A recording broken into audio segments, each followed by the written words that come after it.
Poke the Bear is powered by Prize Picks, the exclusive daily fantasy partner of the CLNS Media Network.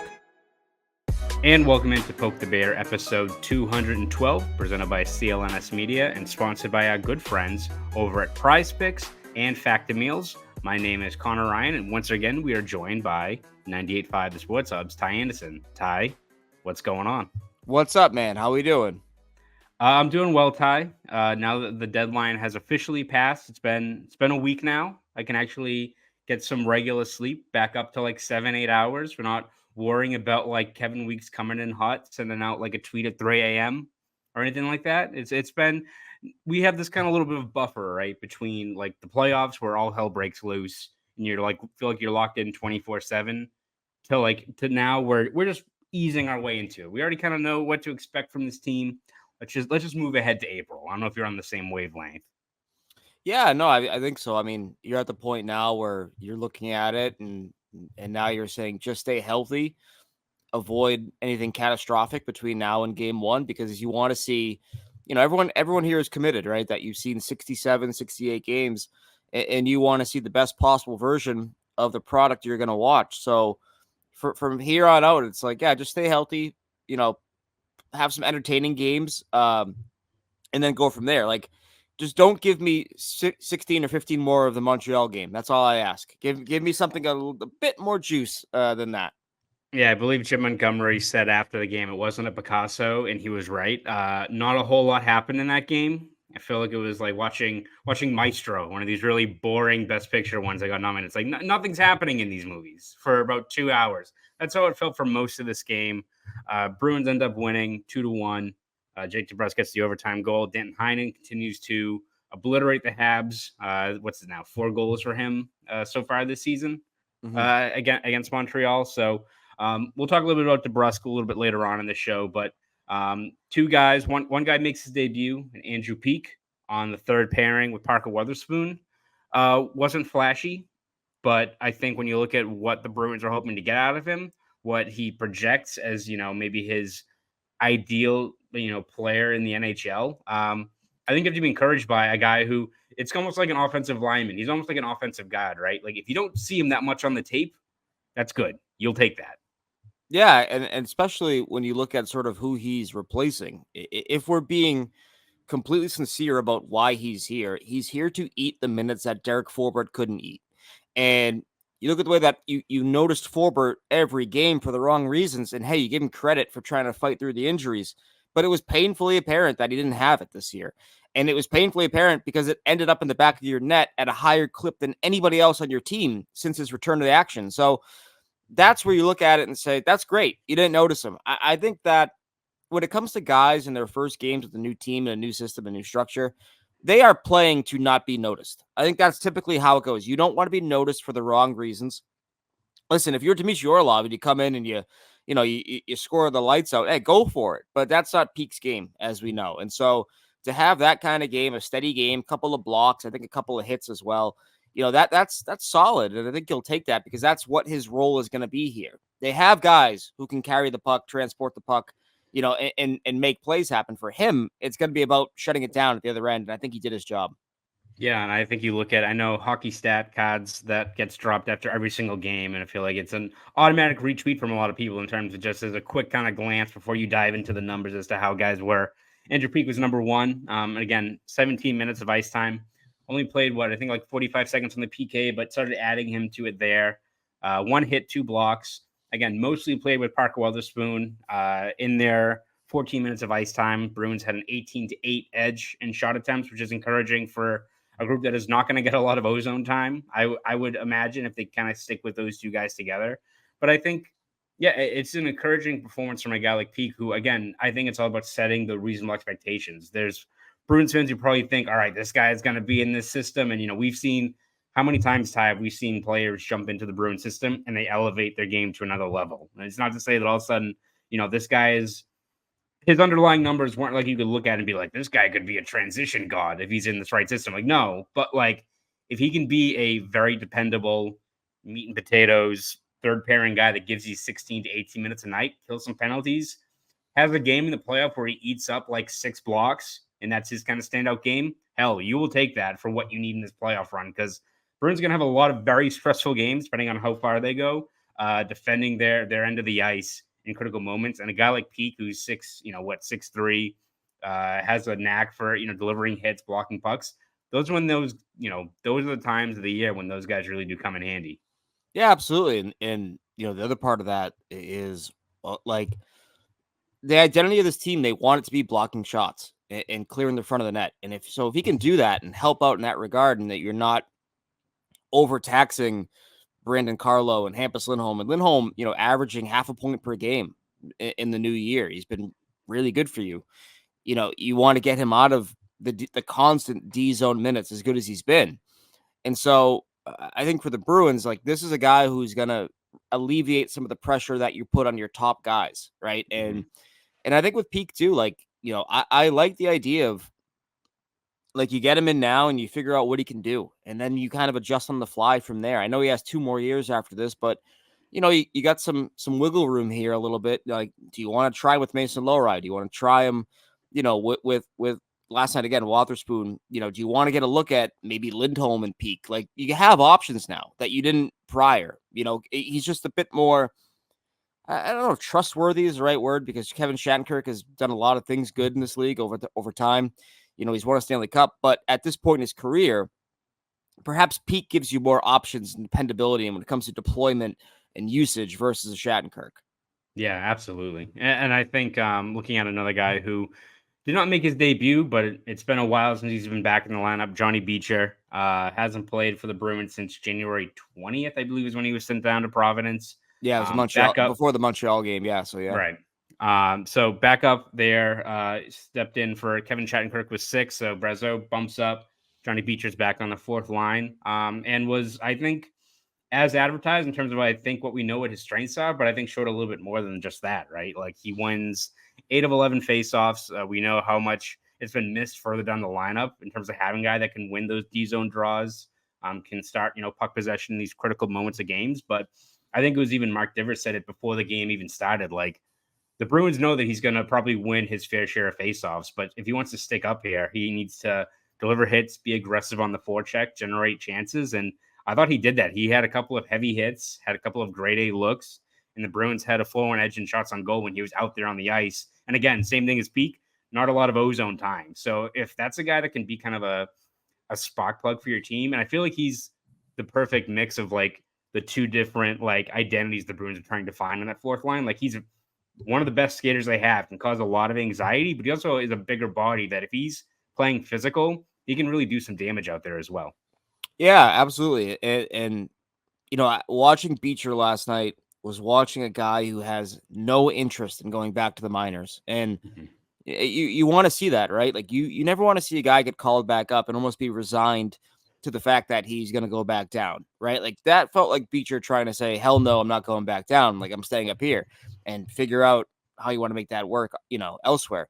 And so you like that. You like that fire. You like that compete from your guys, and you got that. So, I think the biggest thing for Beecher is that he wins faceoffs, and he wins faceoffs late in his own zone. And I think that's what's important. That's what this team needs more of. So if he can continue to do that, and then you look at your 4th line, like, you have Boquist, who can play the wing and center. I think he's probably better on the wing than center, to be honest with you. Brazeau, I thought, had a monster shift in the 3rd period on that power play. He was fantastic. But, like, you have competition on that 4th line, which I think is so important. That, we talk about the identity of that 4th line, how it's not really established. Well, I think last year the roster was pretty much set. Everyone knew where they were going to be playing between the deadline and game 1. You knew what everyone was going to be doing.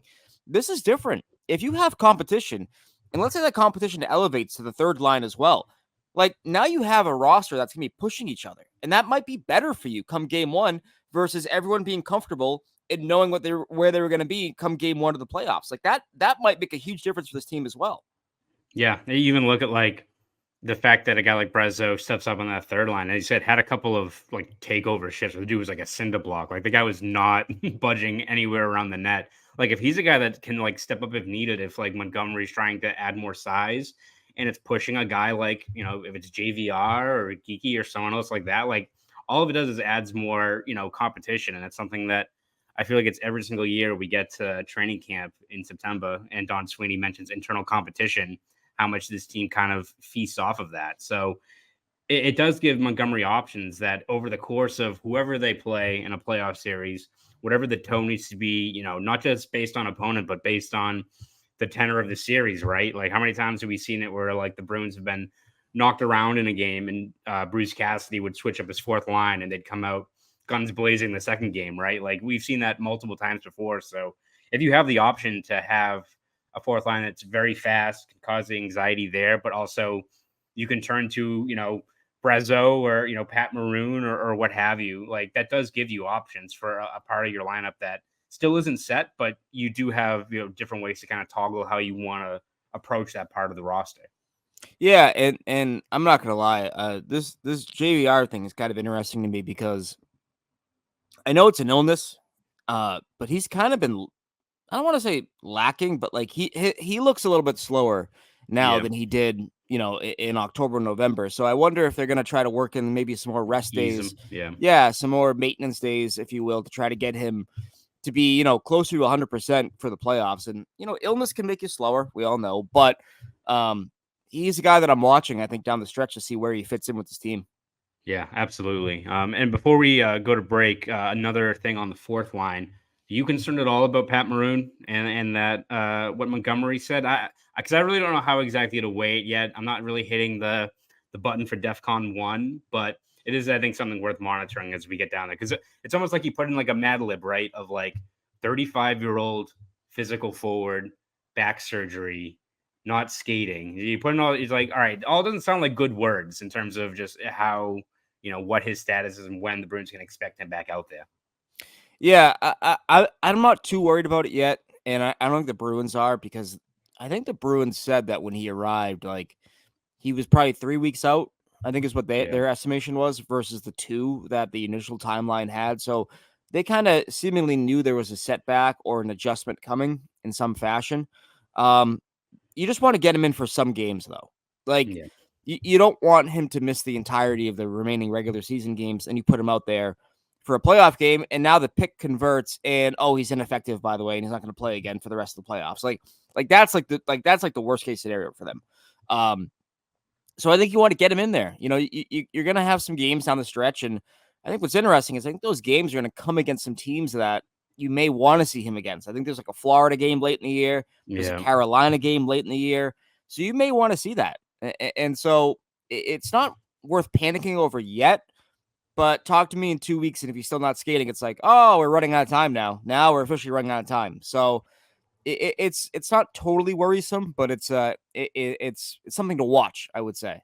Yeah, Bruins fans do not hit DEFCON 1 button. Maybe like the little flip thing before you hit the button. Like, just know that you can unlock that easily, but like, don't do it yet. Again, we're the voice of reason here, so don't fret. We try to do it, Ty. Anyway, before we kind of dive into more about Jake DeBrusk, Linus Ullmark, and a few guys who have had a couple of eventful weeks, I would say, let's take a quick break and hear from our good friends over at Prize Picks. Football season may be over, but the action on the floor is just heating up. Whether it's tournament season or the fight for playoff home court, there's no shortage of high-stakes basketball moments this time of year. Get in on the excitement with Prize Picks, America's #1 fantasy sports app, where you can turn your hoops knowledge into serious cash. Prize Picks is the best way to get action on sports in more than 30 states across the country, including California, Texas, and Georgia. Want to play alongside some of Prize Picks' favorite players like Meek Mill and Sugar Sean O'Malley? You can now find community plays under the promos tab of the app to view entries from some of the biggest names in the Prize Picks community each week. Testing my skills on Prize Picks this season is the most exciting way to play daily fantasy sports. If you have the skills, you can turn $10 into $1,000 with just a few taps. Prize Picks is really simple to play. I can make my picks and submit my entry in less than 60 seconds. Quick withdrawals, easy gameplay, and a huge selection of players and stat types are what makes Prize Picks the #1 daily fantasy sports app. And with the Bruins season in full swing, there are plenty of ways to participate in Prize Picks. This week, I'm selecting David Pastrnak for more than 3 goals and Charlie McAvoy for more than 4 assists. So download the Prize Picks app today and use code CLNS for a first deposit match up to $100. Again, use code CLNS for a first deposit match of up to $100. Prize Picks. Pick more, pick less. It's that easy. Once again, shout out to our good friends over at Prize Picks. All right, Ty, I said we're done with the trade deadline. We're moving on. But we're not. Of course not. We're still going to talk a little bit about the deadline in terms of two guys who very well could have been playing for different teams this week in Linus Ullmark and Jake DeBrusk. We all, I think, know full well about the drama involving Ullmark. He's talked about it. We've talked about it quite a bit. DeBrusk, same boat. Doesn't have a contract going into UFA status. Bruins were, I think exploring whatever options were out there for a guy that still remains to be seen if they want to hand him the bag this offseason. But since the deadline, both guys have been playing quite well since then. And you look at Jake DeBrusk, obviously gets the OT goal against Montreal. He's got 2 goals, 3 points. I think, what is it, 12 shots on goal in the 3 games since since the deadline has passed. And then Linus Ullmark, 2-0, stops 38 shots. I think it was a season high against Pittsburgh. A little bit of a quieter game against Montreal, but still 18 of 19. I think it's a 9.66 save percentage, I want to say, in these last 2 games. So he's playing at a high level. And I think you look at the way those two guys are, maybe like the motivating factor is a little bit different. Like for DeBrusk, it could be a bit of relief that he's not traded. For Ullmark, it could be like the motivation of proving the Bruins wrong again after almost getting dealt. But I know we don't like talking about these guys you're holding on to are your trade deadline pickups. We're not saying that, but in terms of just what their situations are, it does seem like the Bruins can benefit from 2 guys who are, in different situations. Maybe they thought they were and are kind of building their game right now at the perfect time. Yeah, I think with Ullmark, it's a galvanizing kind of moment for him that he's still here and that he wasn't going to waive his no trade. And the fact that they wanted to trade him in the first place at all, maybe that pisses him off a little bit. And, I think there's something to be said for a goaltender channeling frustration into fuel. Any player for that matter. It takes a certain kind of mental makeup, I know, but it can sometimes be your biggest weapon. I broke into the sport covering Tim Thomas, the ultimate I'm pissed, I'm going to show you guys how pissed I am kind of player. And so, it's not a foreign concept to me, but you gotta, not everyone is Tim Thomas, right? Like that. And I'm not saying Linus Ullmark is, but it's going to be interesting to see how this level of play, does this continue? Because if it does, I don't know how you go away from him, for game 1, as your starter for the playoffs. So that's worth watching. I think with DeBrusk, I think it's the other end of the spectrum. I think it's mentally, he's able to just take a deep breath here and realize that he's here. He's not going to have to move across the country or down south or Pittsburgh, wherever he could have ended up, right? And so I think it's a great example of the mental aspect of the game, but on 2 different spectrums entirely. Things. Yeah. Mm-hmm. And with DeBrusk, it's this is what makes him so difficult to trade. How do you get value for a guy who can just turn it on? If he's feeling good and he can be, again, your 3rd best player. I've said this 1,000 times on this podcast, but your 3rd best winger behind Pastrnak and Marchand, when he's going like he was last night and against Pittsburgh, he is your 3rd best scoring option. And so how do you move that? And how do you get fair value on that when he's kind of up and down like this? So the Bruins the roller coaster is not unusual to them, but now they're on the good part of it. And now you got to hope that stays because the mental reset has been there because he did not get traded. Yeah, no, I think absolutely. You look at the way DeBrusk plays, and it's why, again, it's so frustrating. And as much as he's, become such a steady player in terms of he's not really costing you down the other end of the ice, there's, I think, really been games where you look at him, you're like, what the hell is he doing in the D zone? Or that, pass into no man's land, getting picked off, ends up in the back of the net.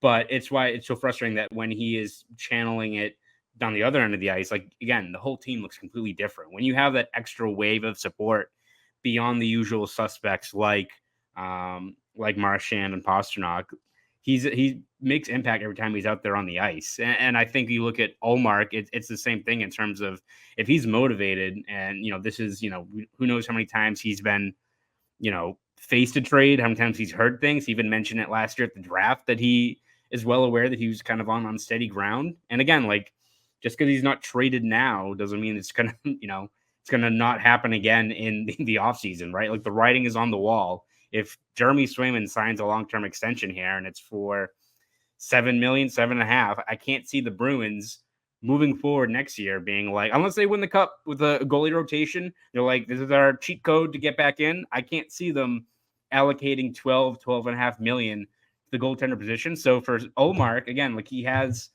leverage with that no trade list to some degree with the amount of teams he has, but it also very well could be like kind of the last hurrah if, like, as beloved as he is in that room, who knows how much longer it's going to happen. It very well could be the last run we have, regardless of Ullmark and Swayman.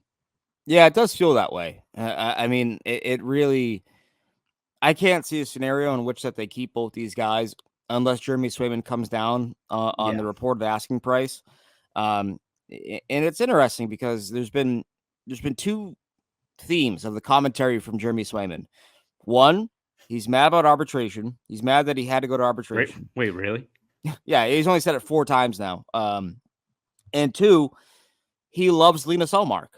Okay, well, those things naturally conflict because if you're mad about the arbitration and you want to get paid as a make good for that, which his agency probably wants him to get paid, A, for that, and B, just because he's, in theory, the future of the team in that, you're not going to have Linus Ullmark. It's just not going to work out that way. So unless they have some sort of compromise where they say to him, hey, you love Linus so much, we're going to have to trade him. If you don't take less money, we're going to have to trade him, and you're not going to have, your best friend on the team anymore. And, it's easier to walk away from a guy at the end of his contract versus trading him to keep Swayman. You know what I'm saying? So, Right. this is a naturally conflicting sort of belief here from Swayman and what he wants and what his camp may want. So this does feel like the last hurrah for them. So what's the best way to end it? A championship. And, maybe that gets to, to your point, that makes them go, no, this is worth it for us.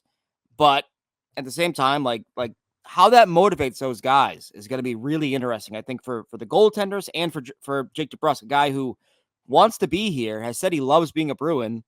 All right, have a good playoff run. Let's see what happens here, right? Yeah, that's the easiest way. If DeBrusk wants to stay here, the Bruins are still, I don't think they've been like, all right, we're not paying this guy whatever it is. But if he all of a sudden goes off and plays a key role in punching your ticket to the next round, or you win a couple of rounds and he's on an absolute heater, that probably changes things a little bit. So that's the easiest way if DeBrusk wants to stick is have that show on the ice. So before we kind of wrap this podcast up, Ty, let's take another quick break. Hear from our friends over at Factor Meals. Let me tell you about my good friends over at Factor Meals. Eating better is easy with Factor's delicious, ready-to-eat meals. Every fresh, never frozen meal is chef-crafted, dietitian approved, and ready to go in just 2 minutes. You'll have over 35 different options to choose from every week, including Calorie Smart, Protein Plus, and Keto. Also, there are more than 60 add-ons to help you stay fueled up and feeling good all day long. What are you waiting for? Get started today and get after your goals. 2-minute meals, fuel up fast with Factor's restaurant quality meals that are ready to heat and eat whenever you are. Pancakes, smoothies, and more. If you're looking for fast, premium options with no cooking required, sign up and save. We've done the math. Factor is less expensive than takeout, and every meal is dietitian approved to be nutritious and delicious. So head to factormeals.com/Bruins50 and use code Bruins50 to get 50% off. Again, that's code Bruins50 at factormeals.com/Bruins50 to get 50% off. Now, back to the show. Once again, shout out to our good friends over at Factor Meals. All right, Ty, we'll wrap this one up by looking ahead to what we want to see over these next couple of weeks of the regular season, and more specifically, what kind of clarity are you looking for from this roster between now and then? And it's not to say that, like, I think we've already mentioned this before. I think we're going to expect more lineup shuffling, especially up front from a Jim Montgomery team, but whether it be another area of the roster, the identity of a group of players, what's one thing you want to at least get a little bit better grasp of before playoffs officially start here? Yeah, honestly, I want to see if Mason Lohrei can challenge for an actual full-time roster spot. He's no longer roadblocked by Derek Forbort. He's no longer, I wouldn't say he's roadblocked by Kevin Shattenkirk, because his deployment has been greater than Kevin Shattenkirk. So really, this feels kind of like it's a bit of a 2-horse race here, in my opinion, when they're fully healthy, between Grzelcyk, Wotherspoon, or 3-horse race, I'm sorry, Grzelcyk, Wotherspoon, and Lohrei for 2 spots, and on that left side. So I'm curious to see how that shakes out.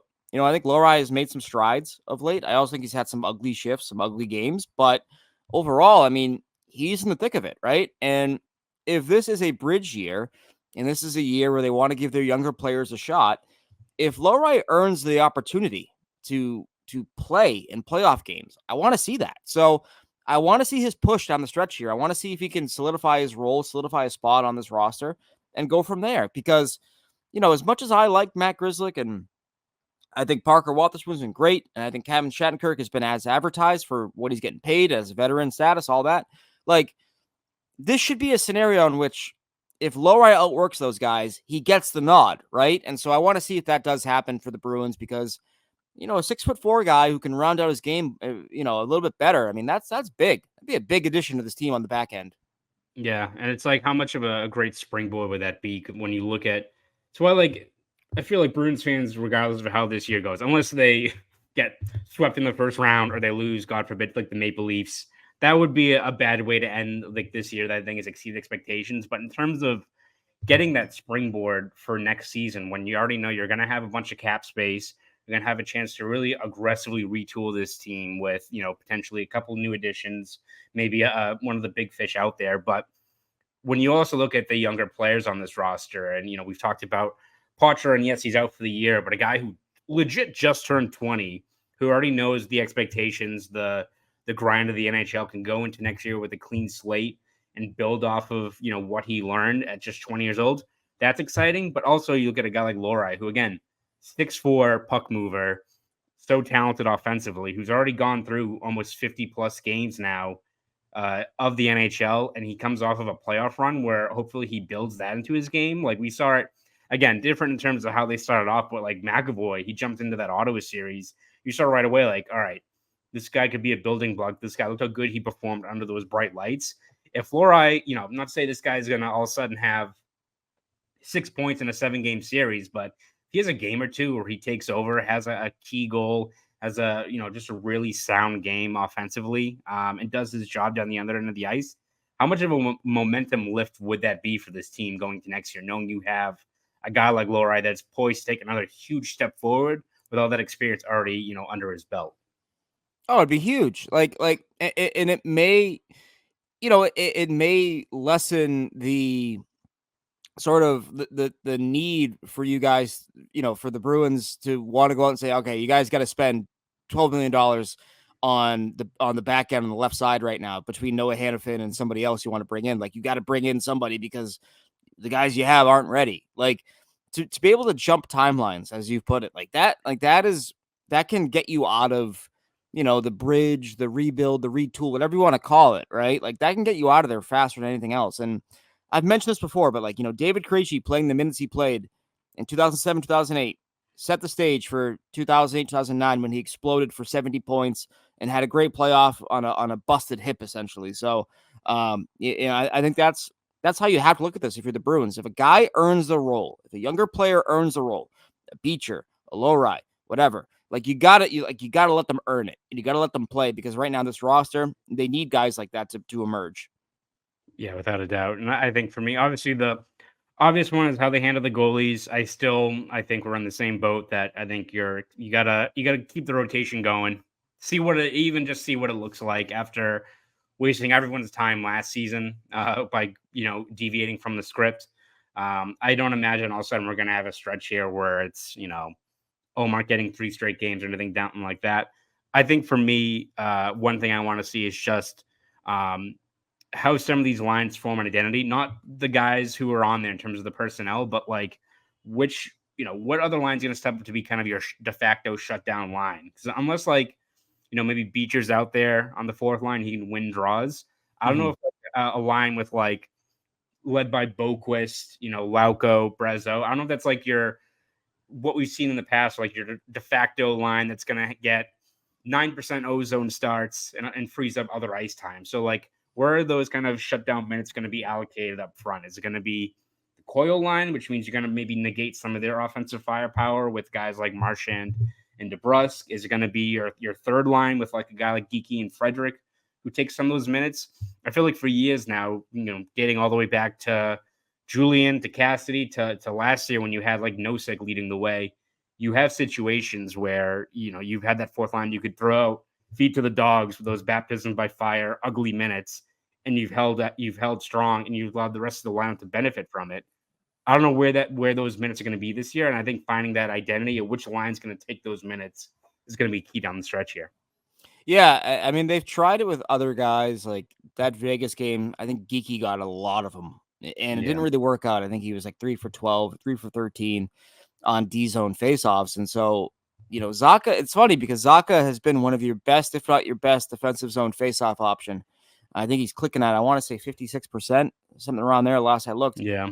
But there's so much on his plate already, you know what I mean, to be out there for the offensive situations with David Pastrnak. So they have a lot of kind of plug and play options, a lot of, moving parts. So to your point, to get a line that, okay, this is your identity, this is your role, go out and do it. Like, think about how often you saw that Nordstrom, Corrali, Achari line. I mean, they were out there for every single moment where you could set the tone or respond or just do something, to counteract what the other team was doing.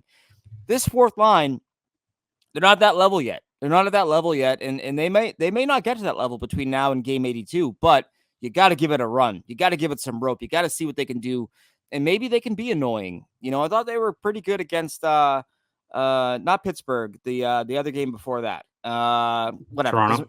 Yeah, I thought they were pretty good against that line, against that team. So, and I thought they had some moments against St. Louis where they were they were one of their better lines in terms of creating and forechecking and energy and effort.